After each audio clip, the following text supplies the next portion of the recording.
So Vivek ji is asking for retirement planning. When does asset allocation become important?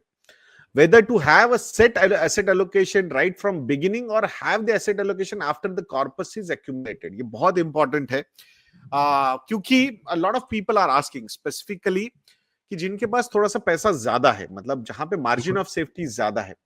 Now, who can afford to have asset allocation prior to retirement or post retirement? तो उसके बारे में थोड़ा सा समझते हैं. सो prior to retirement मतलब क्या?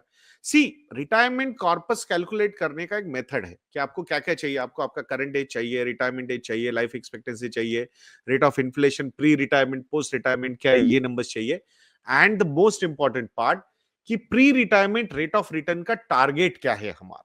तो टारगेट वो आपके रिस्क प्रोफाइल से आएगा.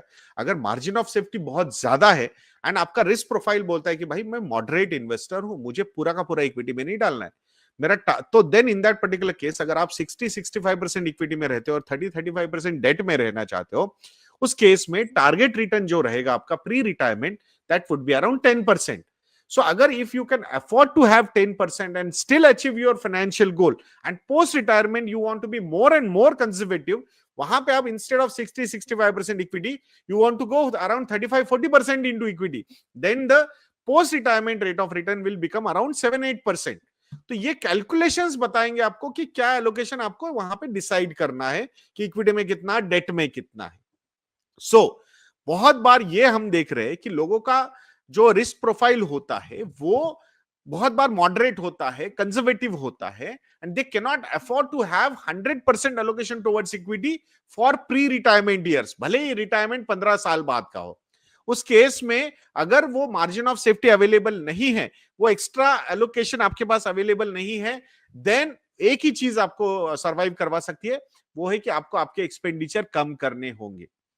तो ये सारे फैक्टर्स जो है, आपका फाइनेंशियल प्लान आपके रिस्क प्रोफाइल पे डिपेंड है पूरा का पूरा, और उस हिसाब से एसेट एलोकेशन वहां पे होगा. सो प्री रिटायरमेंट एसेट एलोकेशन अगर फॉलो करना है तो रेट ऑफ रिटर्न भी आपको कम एक्सपेक्टेशन रखनी होगी प्री रिटायरमेंट के लिए, एंड पोस्ट रिटायरमेंट के लिए और वहां से कम करना होगा, because obviously some changes will be required at that point of time. So बाकी अगर आप प्री रिटायरमेंट 100% इक्विटी में रहने के लिए रेडी हो रिटायरमेंट कॉर्पस के लिए, then in that particular case post retirement at least 5 साल का एक्सपेंडिचर तो आपको फिक्स इनकम सिक्योरिटी में डालना होगा. सो मोटा मोटा जब हम कैलकुलेशंस करते हैं वहां पे, अगर post retirement if you are targeting a rate of return of around 10-11%, उस केस में अराउंड 20 से 30% का allocation you will have to have in debt, और बचा हुआ जो है वो आप इक्विटी में रख सकते हो, because retirement is not about कि आप रिटायर हो गया सारा का सारा पैसा डेट में. रिटायरमेंट ये सबसे लॉन्गेस्ट इन्वेस्टमेंट फेज होगा आपका. अगर कोई इन्वेस्टमेंट स्टार्ट करता है एट द एज ऑफ 35 और 50-55 में वो रिटायर होना चाहता है, और लाइफ एक्सपेक्टेंसी अगर 85 की है, उस केस में पोस्ट रिटायरमेंट 30 साल का इन्वेस्टमेंट का होराइजन है. उस केस में सारा का सारा पैसा आप डेट में डाल के अगर रखोगे, आप रखना चाहते हो तो ठीक है, बट पैसा बहुत ज्यादा लगेगा क्योंकि रेट ऑफ रिटर्न भी तो कम हो जाएगा, वहां पे 5% पे आ जाएगा पोस्ट टैक्स. तो ये समझना है, तो ये कैलकुलेशंस करके आपको डिसाइड करना है. If the calculations are permitting you to have more allocation towards that, there is no problem.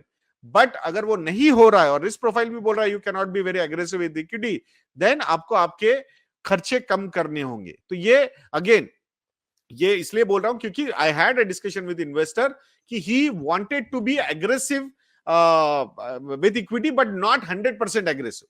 तो वहां पे हमने pre retirement rate of return का टारगेट ही जो 12% हम रख रहे थे इक्विटी में, तो उन्होंने बोला नहीं मुझे कुछ ना कुछ तो डेट में इवन प्री रिटायरमेंट भी चाहिए. तो भाई फिर 12% मत कंसिडर करो sir, you will have to consider lower rate of return.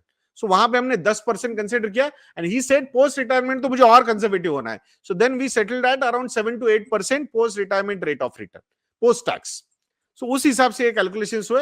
He said I am okay to invest more money but I don't want to be very aggressive investor with equity. I am not in a position to handle the volatility, which is okay. हर एक का risk profile अलग अलग होता है. सो उस हिसाब से आपको यहाँ पे डिसाइड करना है. There is no thumb rule at all. ये रिस्क प्रोफाइल ही आपको डिसाइड करता है. सारे कैलकुलेशंस के लिए जो चीजें चाहिए वो हमारी वेबसाइट पे अवेलेबल है. सारे एजम्पशंस आप वहां पे पुट कर सकते हो. You will come to know कि क्या इन्वेस्टमेंट रिक्वायर्ड होगा, इन्वेस्टमेंट कितना करना पड़ेगा. बाकी अगर पोर्टफोलियोज बड़े हैं या फाइनेंशियल प्लानिंग डिटेल वे से करनी है, you can always approach us and book your session. तो वहां पे डिटेल डिस्कशंस किए गोल वाइज, रिस्क प्रोफाइल वाइज वहां पे हो जाएंगे. Don't worry.